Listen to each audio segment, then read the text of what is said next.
हम सभी ब्रीदिंग की अहमियत के बारे में भली भांति अवगत हैं। हम जो है 1 मिनट में 12 से 15 बार और पूरे दिन में लगभग 20,000 बार सांस लेते हैं। परंतु जो है दुख की बात ये है कि ज़्यादातर लोग जो है वो पूरी क्षमता से जो है सही तरीके से जो है वो ब्रीदिंग नहीं करते, क्योंकि वो बहुत ज़्यादा इसके बारे में जागरूक नहीं रहते।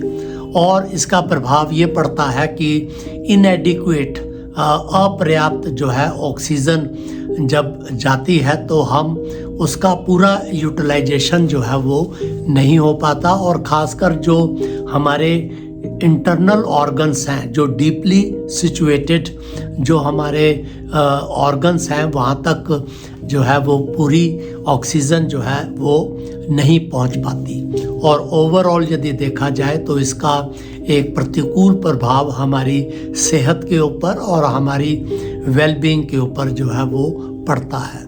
तो इसलिए ये बहुत आवश्यक है कि हम सभी को जो है ये तकनीक जो है वो पता होनी चाहिए कि किस तरीके से हम डीप जो है वो और कंट्रोल्ड ब्रीदिंग करके जो है वो हम पूरा ऑक्सीजन का इनटेक हम जो है वो सुनिश्चित करें। और आप जो प्राणायाम है इससे आप आई एम श्योर सभी आप जानते ही हैं, क्योंकि पिछले कुछ सालों में जो है वो प्राणायाम जो है बहुत ज़्यादा जो है वो पॉपुलर हुआ है। किसी भी यदि पार्क में कहीं पर भी स्पोर्ट्स एरिया में जाके देखें तो लोग योगा के साथ साथ जो है वो प्राणायाम भी अब साथ साथ करते हैं।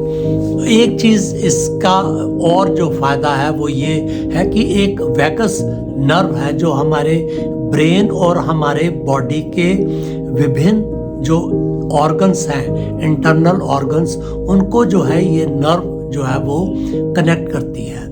और ये रिसर्च में और स्टडीज़ में ये चीज़ सामने आई है कि योगा और प्राणायाम से ये जो वैगस नर्व है ये एक्टिवेट होती है, स्टिमुलेट होती है। और ऐसा होने से जो है ये जो हमारे इंटरनल ऑर्गन्स हैं उनकी हेल्थ पर जो है वो अच्छा असर पड़ता है। इसके अलावा वैगस नर्व जो है वो हमारे ब्लड प्रेशर, हमारे जो है हार्ट रेट, मसल्स आदि को भी जो है ये वैगस नर्व नियंत्रित करती है। और जब वैगस नर्व स्टिमुलेट होती है, एक्टिवेट होती है, तो हम डीप रिलैक्सेशन जो है स्टेट पर हम जो है वो पहुंच जाते हैं। और इसके अलावा जो है ये जो प्राणायाम है इसका डायरेक्ट इम्पैक्ट हमारे मेंटल स्ट्रेस और एंजाइटी के ऊपर भी पड़ता है। यदि आपको ये प्रॉब्लम्स हैं स्ट्रेस और एंजाइटी की, तो ये दवाई के साथ साथ जो है ये प्राणायाम जो है डीप ब्रीदिंग जो है वो बहुत ज़्यादा इफ़ेक्टिव जो है वो देखी गई है।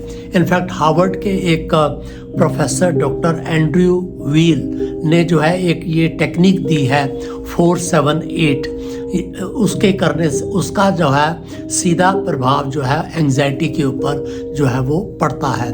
4-7-8 का मतलब ये है कि 1 से लेके 4 तक आप इनहेल करते हैं, फिर 1 से लेके 7 तक सांस को जो है वो विदहेल्ड करते हैं, रोकते हैं, और फिर 8 तक गिनती तक जो है आप सांस को धीरे धीरे छोड़ते हैं। और ये बहुत ही इफ़ेक्टिव जो है वो टेक्निक स्ट्रेस और एंजाइटी में है, और डॉक्टर्स भी अब ये टेक्निक को प्रिस्क्राइब करते हैं। तो देखा जाए तो एक किस्म से ये टेक्निक जो है वो नेचुरल ट्रैंकुलाइजर के रूप में जो है वो यूज़ होती है। तो और इसके अलावा यदि आप योगा कर रहे हैं और प्राणायाम कर रहे हैं और इनके ऊपर आप जो है ध्यान से और आप ऑब्जर्व कर रहे हैं, तो वो एक किस्म से माइंडफुलनेस बेस्ड मेडिटेशन भी है।